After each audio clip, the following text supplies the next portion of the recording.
Fogo de Chão is a massively popular Brazilian steakhouse chain. The restaurant is famous for their churrasco, which features an all-you-can-eat variety of meats carved tableside from steak, chicken, and lamb. I've never been to a Fogo de Chão, but I was curious, so I had to give it a try, and I certainly brought my appetite.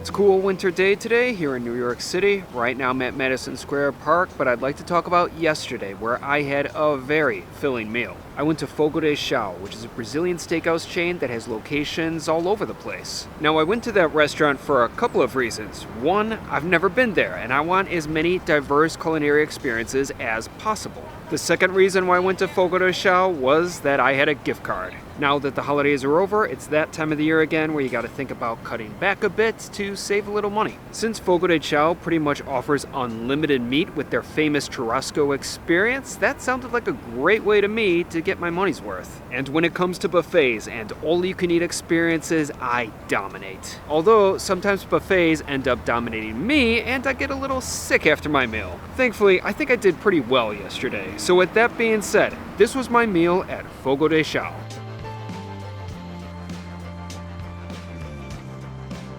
In New York City, there are a few locations of Fogo de Chão. I went to the one in Midtown, which is conveniently located right across the street from the Museum of Modern Art. The first Fogo de Chão opened in the Brazilian countryside of Porto Alegre in 1979. The restaurant is the product of two brothers who strove to create an establishment built upon traditional churrasco grilling. The initial Fogo de Chão was a success, which gave way to an expansion throughout Brazil. It was in 1997 that the establishment made its way to the US, with the first stateside location opening in Dallas, Texas. Since then, the restaurant not only continued its expansion throughout the US, but also the world. It was in 2013 that the New York City Fogo de Chão flagship opened their doors, which was the very location that I dined at.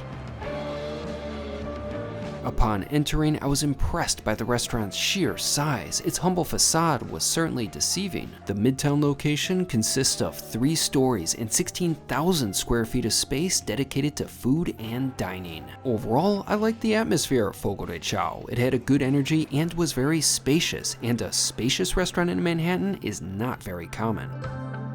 Once I was settled, my server explained to me the menu and the concept of the restaurant. Fogo de Chão is famous for their churrasco experience, which includes everything at the restaurant's market table and feijoada bar, and an unlimited amount of various meats carved tableside. There are 2 churrasco options, the full churrasco for $59 and the indulgent churrasco, which includes an enhancement and a dessert for $79. I decided to live it up and go with the indulgent churrasco. Now the prices of the experiences vary depending on the Fogo de Chão location and the time of the day, with dinner priced higher than lunch.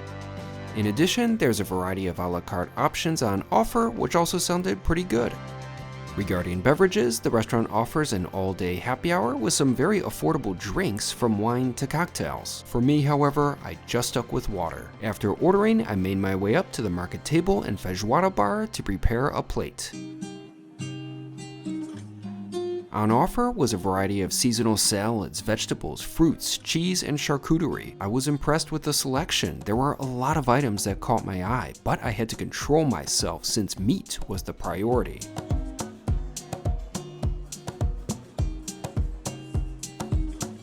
After fixing a plate, I made my way back to my table where there were actually a few sides waiting for me. Before I was able to take a bite of anything, I also received the butter-bathed lobster tail that was part of the indulgent churrasco, and it looked good. At that point, I hadn't even gotten to the meats, and I already had a small feast before me. First, I tried what the restaurant calls their cheesy bread, which in Brazil would be called pão de queijo.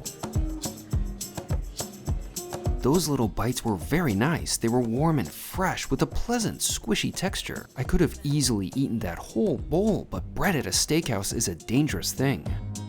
I didn't want my lobster tail to get cold, so I turned to that next. First, I showered it with the lemon, and then I dove right in.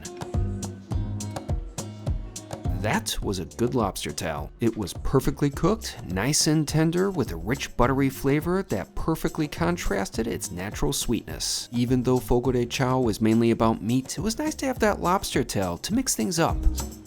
After finishing, I turned my attention to some of the sides. I tried one of the polenta fries first, and it was nice. It had a good crispy exterior, a fluffy interior, plus the flavor was pleasant.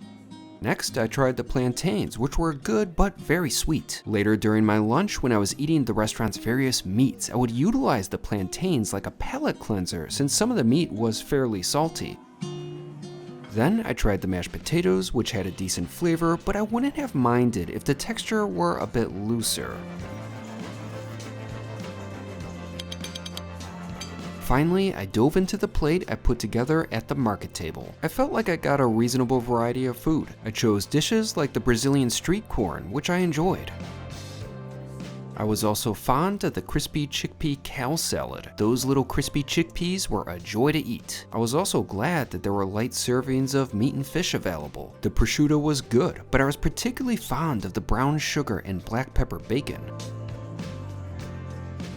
Overall, I enjoyed that plate of food, but I didn't finish it all at first as I wanted to utilize some of it like a side to go back and forth between that and the restaurant's meats to ensure against palate fatigue. And speaking of meat, it was time for the show to begin. At the beginning of my meal, I was given a dual-sided sort of card that would alert servers as to whether I wanted more meat or not.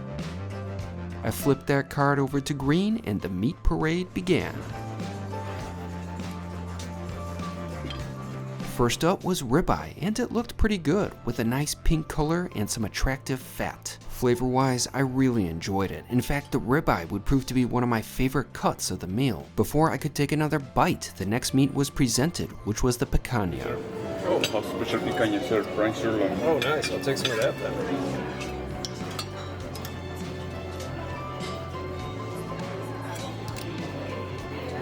Perfect. You want another bit? Yeah, why not? Thank you so much.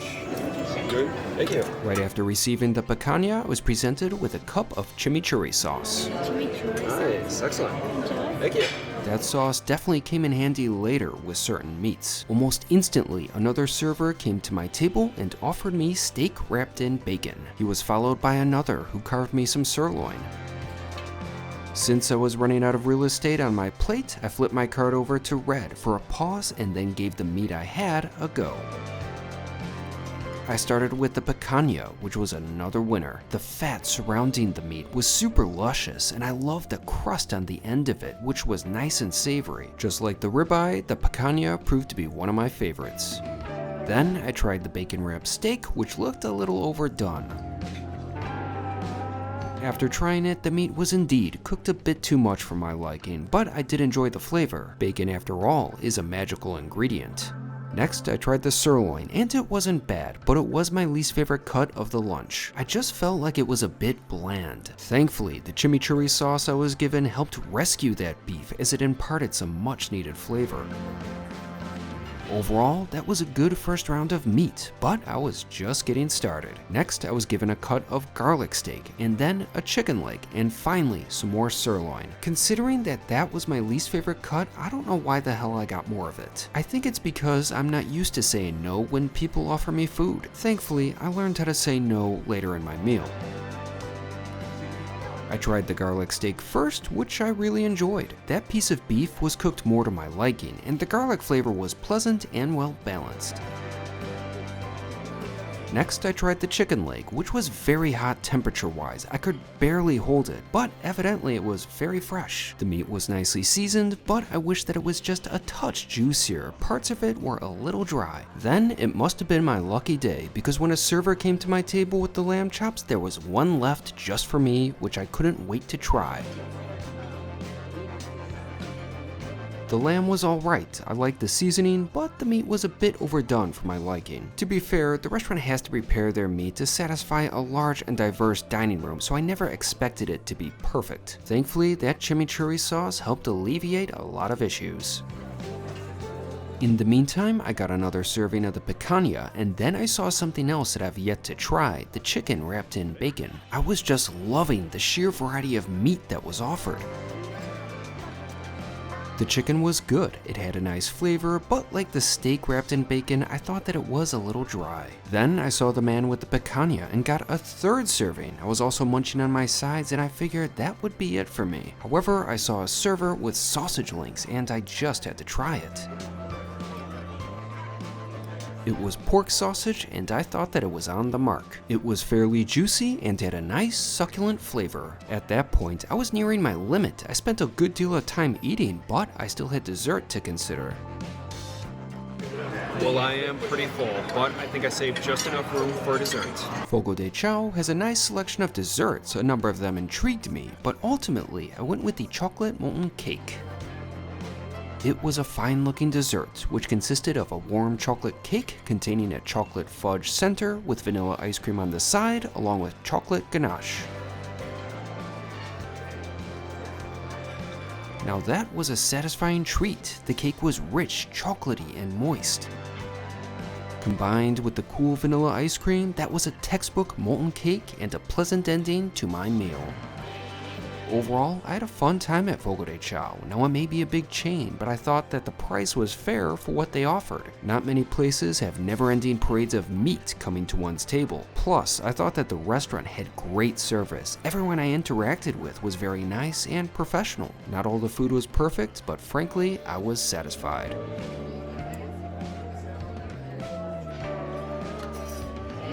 I am stuffed, but that was a good meal indeed. After finishing, it was time for the bill, which totaled to $86.01, but with my tip, I spent just over $102.